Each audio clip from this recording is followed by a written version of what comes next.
Di era tahun 1890, ada sebuah tren di mana orang-orang berlomba-lomba dalam berburu emas. Hal itu gara-gara awalnya ada seseorang yang menemukan sebongkah emas saat sedang menggali di wilayah Antartika dan langsung menjadikannya kaya raya. Kabar lalu tersebar di mana-mana dan membuat orang-orang dari seluruh penjuru dunia berdatangan.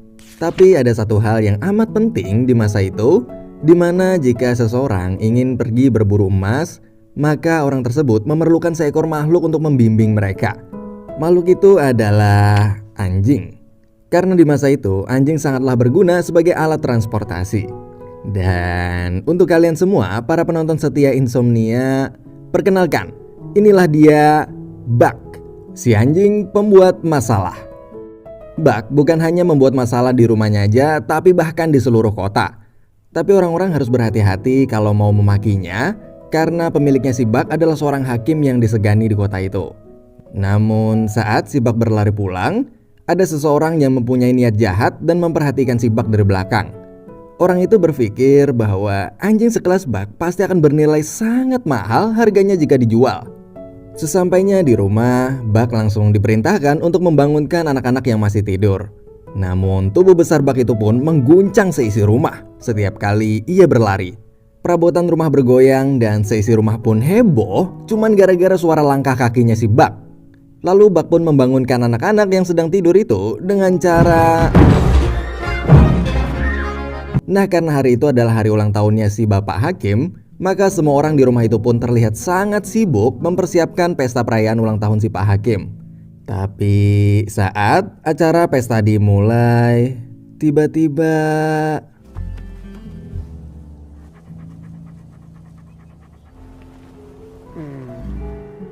Malam harinya, Pak Hakim yang marah sama si Buck itu pun menghukum Buck tidur di luar sendirian. Tapi saat mulai sunyi, ternyata orang yang di pasar tadi diam-diam datang dan memanggil-manggil Buck dari jauh. Saat Buck menghampirinya, orang itu pun lalu melemparkan makanan ke dalam kereta kudanya. Buck yang terpancing lalu masuk ke dalam kotak tersebut dan... Buck diculik dan dijual. Di dalam kotak itu, Buck hanya bisa duduk terdiam, yang mana kotak itu terus-menerus berpindah dari satu tempat ke tempat lainnya. Sampailah di suatu tempat saat pintu kurungan Buck itu dibuka, maka Buck pun langsung lompat keluar. Ia berusaha melawan, tapi penjaga di sana memukulnya dengan tongkat hingga Buck pun terjatuh. Setelah itu Buck hanya bisa pasrah karena dia sadar bahwa dia nggak akan menang kalau melawan. Tapi ada satu hal yang tak akan pernah padam, yaitu semangat Buck dalam meraih kebebasannya.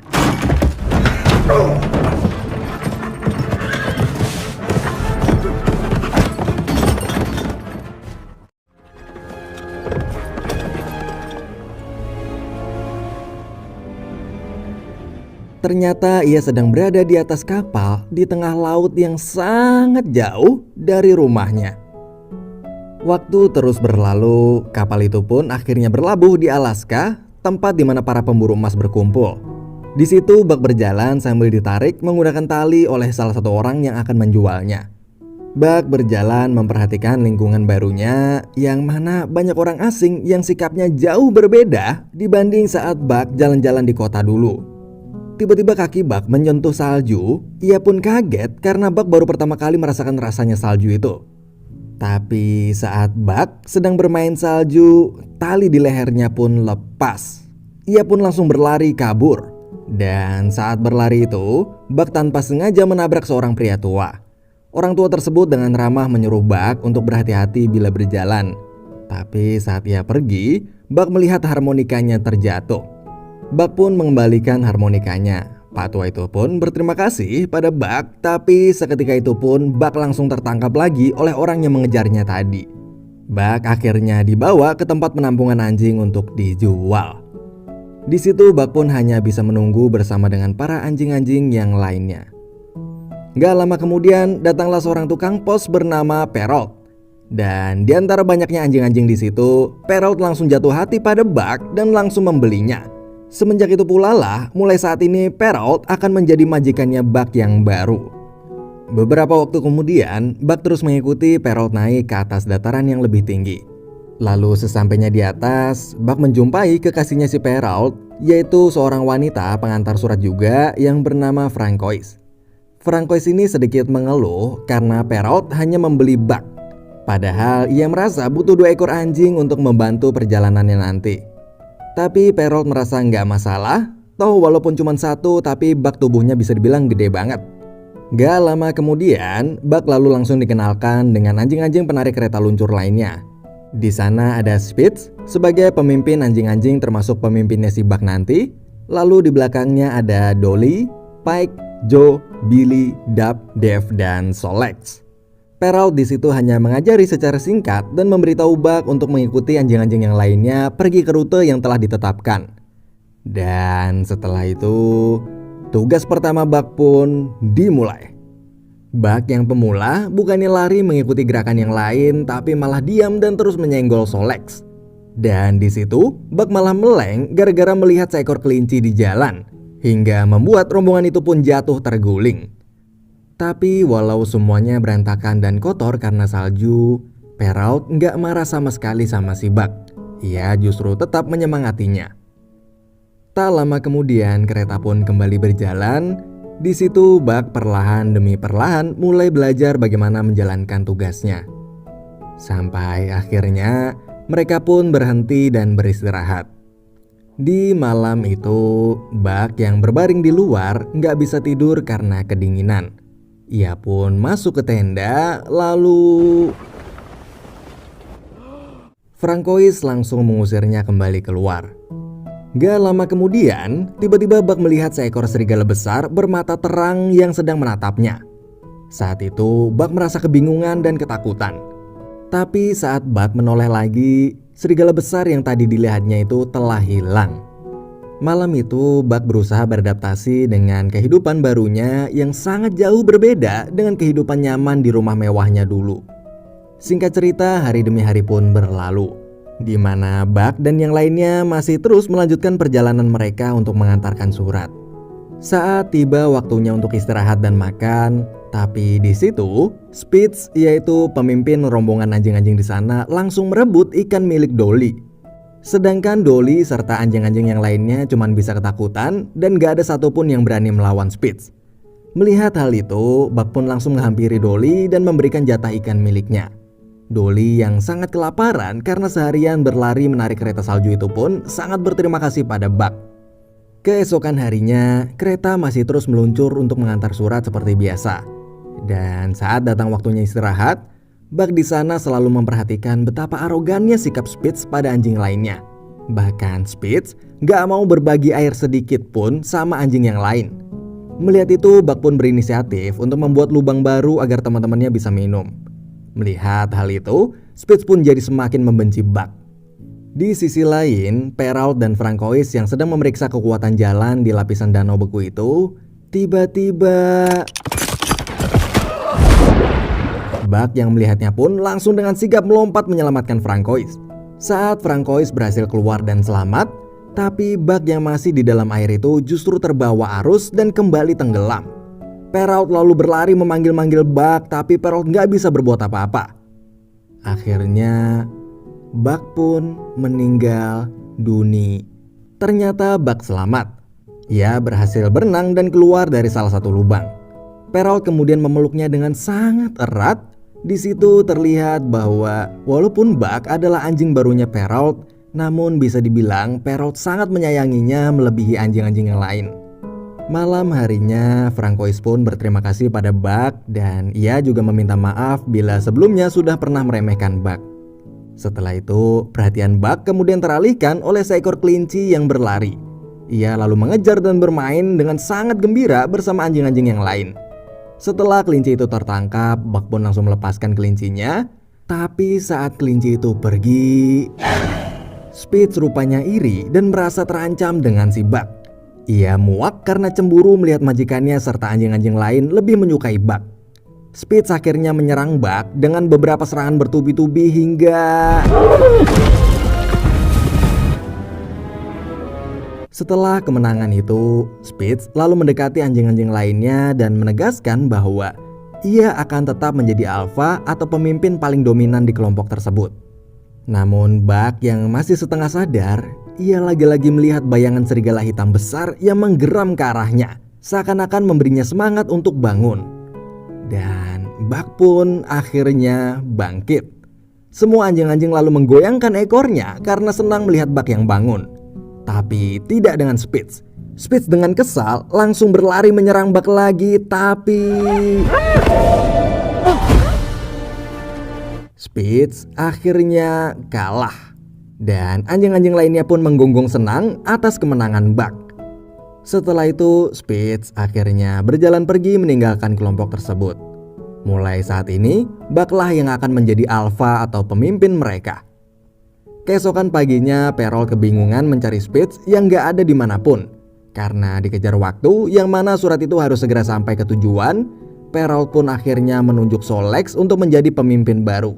Tapi Solex itu nggak mau karena tanpa Perrault sadari bahwa saat ini pemimpin yang diakui oleh para anjing itu adalah Buck.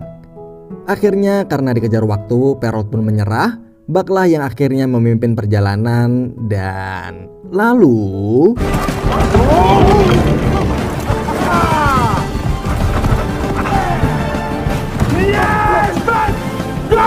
namun saat bersorak dengan bahagia karena keretanya bisa melaju lebih cepat dari biasanya, gema dari suara Perrault itu pun membuat salju di sekitarnya longsor.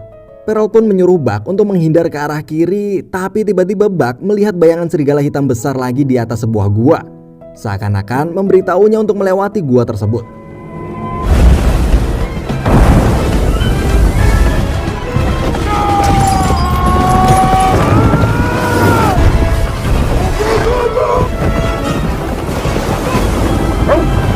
Akhirnya mereka berhasil selamat.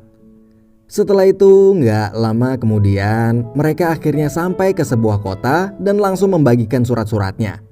Semua orang di sana lalu satu persatu tampak sangat bahagia saat membaca surat dari orang yang mereka sayang.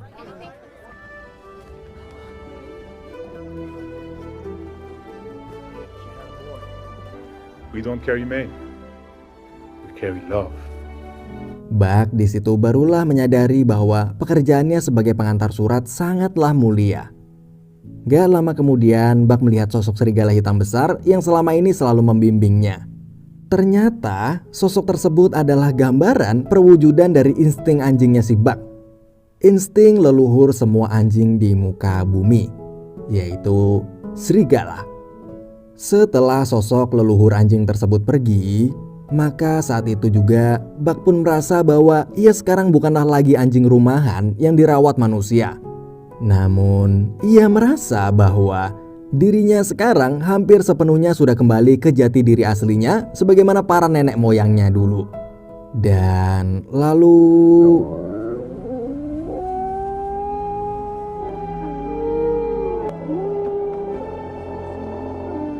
di kota itu ternyata ada pria tua yang sebelumnya pernah bertemu dengan Buck. Pria tua tersebut sedang menulis surat untuk istrinya. Ia mengungkapkan betapa sedihnya dia saat ini karena sebentar lagi adalah hari ulang tahun anak mereka yang ternyata anak mereka itu telah meninggal dunia. Semenjak anaknya meninggal, setiap harinya dia selalu merasa sedih dan belum bisa menemukan kedamaian yang ia cari walaupun telah pergi menyendiri di kota tersebut. Nama Pak Tua itu adalah John Thornton. Mungkin John adalah satu-satunya orang yang pergi ke kota ini tapi bukan untuk berburu emas. Pagi hari pun tiba. Ternyata John kesiangan. Ia langsung buru-buru berlari ke tempat Perrault untuk memberikan surat miliknya. Beruntung bagi John, Buck yang melihatnya pun langsung ngerem mendadak. John merasa sangat berterima kasih pada Buck karena telah menolong John untuk kedua kalinya. Yang mana dulu Buck juga pernah membawakan harmonikanya yang terjatuh. Singkat cerita, beberapa hari berlalu. Ada sebuah kabar buruk yang diterima pasangan Perrault dan Francois. Pemerintah di kota tersebut mengatakan bahwa sebentar lagi kota itu akan memiliki akses telegram, yang mana telegram itu akan lebih efisien dibandingkan dengan surat menyurat kertas. Yang artinya Perrault dan Francois pun diberhentikan dari pekerjaannya dan kemudian mereka akan dipindah tugaskan. Dengan sangat terpaksa, mereka pun harus menjual Buck serta para anjing yang lainnya lagi. Di momen itu, Perold berkata pada Buck bahwa sekarang anjing-anjing itu bukanlah lagi timnya. Namun saat ini, mereka adalah timnya Buck. Siapapun majikan baru para anjing itu nanti, Buck harus tetap memimpin mereka semua. Akhirnya mereka pun berpisah. Suatu hari, datanglah pria bernama Hal. Ia datang ke situ untuk membeli semua kawanan anjing itu dan akan mempekerjakan mereka sebagai penarik kereta beratnya si Hal. Dan awal penderitaan bagi para anjing itu pun dimulai. Di awal pekerjaannya, mereka udah mulai menerima kekerasan fisik dari si Hal, mulai dari cambukan hingga nyaris dipentung tongkat. Namun kebetulan John yang sedang berjalan lalu melihat mereka. Di situ John berusaha untuk menghentikan perjalanan mereka berburu emas karena sebentar lagi musim semi akan tiba. Artinya danau es yang akan mereka lewati di depan nanti akan segera mencair dan akan berbahaya jika mereka tetap memaksa berjalan melewatinya. Namun Hal tetap keras kepala ingin terus lanjut, sedangkan John gak bisa berbuat apa-apa. Setelah itu John terus-menerus kepikiran sama si Buck dan para anjing itu. Hingga ia pun langsung bergegas pergi menyusul mereka. Di perjalanan, para anjing terus-menerus dipukul dan dicambuk sama si Hal tanpa diberi waktu istirahat sedikit pun. Hingga Buck yang sangat kelelahan itu pun akhirnya pingsan. Hal yang sangat marah langsung mengeluarkan pistol dari pinggangnya dan ingin menembak Buck karena merasa Buck udah gak berguna lagi. Tapi John tiba-tiba datang dengan membawa shotgun untuk menghentikan Hal. Karena merasa kasihan, John lalu berusaha melepaskan ikatan Buck. Namun karena diancam pistol, John pun gak sempat menyelamatkan anjing-anjing yang lain. Dan akhirnya rombongan itu pun berjalan kembali tanpa Buck. Beberapa waktu berlalu, Buck akhirnya terbangun di rumah John. Ternyata Buck di situ udah pingsan selama 2 hari lamanya. Buck pun langsung keluar dan di sana Buck melihat bahwa danau esnya telah mencair. Buck yang merasa sangat khawatir dengan keadaan teman-temannya itu pun ingin segera berlari menyusul mereka. Namun John mengatakan bahwa sudah terlambat. John berkata bahwa semua rombongan anjing teman-temannya Buck itu telah tenggelam. Lalu di suatu malam, John yang sedang pergi ke bar sendirian untuk minum, tak disangka ia bertemu lagi sama si Hal.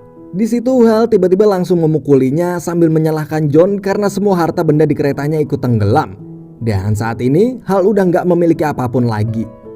Kebetulan Buck yang melihat hal lagi itu pun langsung menyerangnya. Buck di situ benar-benar merasa sangat marah karena hal lah yang telah menyebabkan semua teman-teman anjingnya itu mati tenggelam. Beruntungnya keributan akhirnya berhasil dilerai oleh si pemilik bar. Buck dan John pun akhirnya pulang ke rumah. Beberapa waktu kemudian, John yang sedang duduk berdua dengan si Buck mulai bercerita bahwa hari ini adalah hari ulang tahun putranya yang telah meninggal. John pergi ke kota ini hanya untuk mencari ketenangan jiwa. Namun Buck di situ hanya bisa diam dan mendengarkannya sambil bersama-sama memandangi indahnya bulan. Keesokan harinya, John memperlihatkan Buck sebuah peta. Peta itu menunjukkan tempat kesukaan almarhum anaknya yang sangat senang berpetualang. Dan saat ini dia pun berencana untuk pergi ke tempat tersebut. Ia juga meminta Buck untuk ikut menemaninya pergi ke sana. Setelah itu, petualangan pun dimulai. Mereka berdua lalu menaiki sebuah perahu mengarungi sungai, siang dan malam. Betapa bahagianya mereka berdua melihat betapa indahnya pemandangan di sepanjang perjalanan mereka. Dan saat malam hari, Buck yang baru mau tidur, tapi Are you coming? hari demi hari pun berlalu. Dan di hari itu, mereka terpaksa berjalan kaki karena perahu mereka bocor. Di tempat lain, di rumah yang ditinggali John sebelumnya, di sana terlihat Hal yang masih ingin melampiaskan kemarahannya. Hal berniat membunuh John sambil membawa senjata. Ia masih dendam pada John dan menyalahkannya atas musibah yang sebenarnya adalah kesalahannya sendiri. Tapi tak disangka, ia malah menemukan sebuah peta. Hal pun mengira bahwa peta John itu adalah peta tempat di mana emas-emas berada. Ia pun langsung segera menyusul John dan Buck. Waktu terus berlalu dan akhirnya sampailah di tempat tujuan mereka. Tempat di mana tak pernah ada satupun orang di zaman modern yang pernah ke situ. John lalu berkata bahwa di tempat inilah nenek moyang mereka berdua hidup, yang mana pasti di situ dulu manusia purba dan para serigala berasal. Lalu mereka menemukan sebuah pondok tak berpenghuni. John merapikan tempat itu dan mereka kemudian beristirahat di dalamnya. Keesokan harinya, John yang sedang mandi di sungai, tanpa sengaja ia menemukan emas di dasar sungai. John pun kaget dan ia lalu mengajari Buck untuk membantunya mencari emas juga. Namun tiba-tiba Buck melihat seekor serigala berburu putih berlari. Buck pun langsung mengejarnya. Di perjalanannya dia sempat dihadang oleh seekor beruang besar. Buck yang merasa takut pun berhasil menghindar dan lolos. Sampai akhirnya Buck berhasil mengejarnya dan ternyata serigala putih itu adalah serigala betina. Ia lalu mendekati Buck dan mengendusnya, kemudian ia pun langsung lari pergi. Malamnya, Buck masih terus kepikiran sama serigala putih tadi. Akhirnya keesokan harinya, Buck pun mengikutinya lagi hingga serigala putih itu menemui kawanannya. Namun sesuatu terjadi. Salah satu serigala dari kawanan tersebut terpeleset dan jatuh ke sungai. Para serigala lainnya panik tapi gak ada satupun yang bisa menolongnya. Dan di saat itu Buck pun langsung melesat dan menolongnya dengan cara mendorong pohon besar dengan tubuhnya yang kuat. Melihat pertolongan Buck yang gagah berani, Buck pun akhirnya diterima di kawanan para serigala tersebut. Hari demi hari berlalu, Buck makin akrab dengan para serigala di sana. Sampai-sampai Buck ikut berburu bersama mereka. Di sisi lain, John yang menyadari perubahan yang terjadi pada Buck itu pun ikut merasa senang karena melihat di sana Buck ternyata sudah memiliki teman baru. John merasa sangat senang karena setelah dulu Buck pernah dimanja oleh manusia dan juga pernah disiksa oleh manusia juga, kini akhirnya ia bisa bahagia bersama kaumnya yang sesungguhnya itu. John pun akhirnya berniat untuk menyudahi perjalanannya dan berencana untuk kembali pulang. Dari Buck, John belajar bahwa sesungguhnya untuk bahagia John tak terlalu memerlukan harta. Namun yang sesungguhnya diinginkan oleh John adalah tempat di mana ia bisa diterima keberadaannya. John pun lalu mengembalikan emas-emas yang selama ini ditemukannya ke sungai lagi dan hanya membawa secukupnya saja. Namun saat Buck melihat John yang sedang mempersiapkan barang-barangnya, Buck pun sadar bahwa kebahagiaannya bersama John di tempat itu akan segera berakhir. John berniat untuk kembali ke desa dan kemudian membeli sebuah kereta dari sisa emas yang dibawanya. Mengetahui niat majikannya yang akan pergi tersebut, Buck pun merasa sedih bila dia harus berpisah dengan keluarga serigalanya. Namun John berkata bahwa dia akan pulang sendirian dan mengizinkan Buck untuk tetap tinggal di sana bersama keluarga serigala barunya. John malam itu menyuruh Buck untuk kembali berkumpul dengan para serigala di sana dan kembali lagi pada pagi hari untuk saling berpamitan. Namun saat hari mulai gelap, malam terakhir di tempat itu pun diwarnai sebuah tragedi. Tiba-tiba Hal datang membawa senapan dan langsung menembak John dari kejauhan. Untungnya tembakannya meleset, tapi lampu minyak yang digenggam John itu pun jatuh dan lalu membakar seisi rumah. Di perkelahian itu, John berusaha membuang senjata Hal dengan sekuat tenaga, tapi saat mendengar suara tembakan dari kejauhan, Buck yang sedang tidur dengan para kawanan serigala di sana pun langsung berlari sekencang-kencangnya menuju ke tempat John. Saat tiba di sana, Buck melihat Hal yang sedang mengacungkan senjatanya ke arah John. Dengan sigap, Buck langsung merebut senjata itu. Hal pun langsung mengeluarkan tongkatnya untuk menakuti Buck. Tapi Buck memberanikan diri melawan hingga akhirnya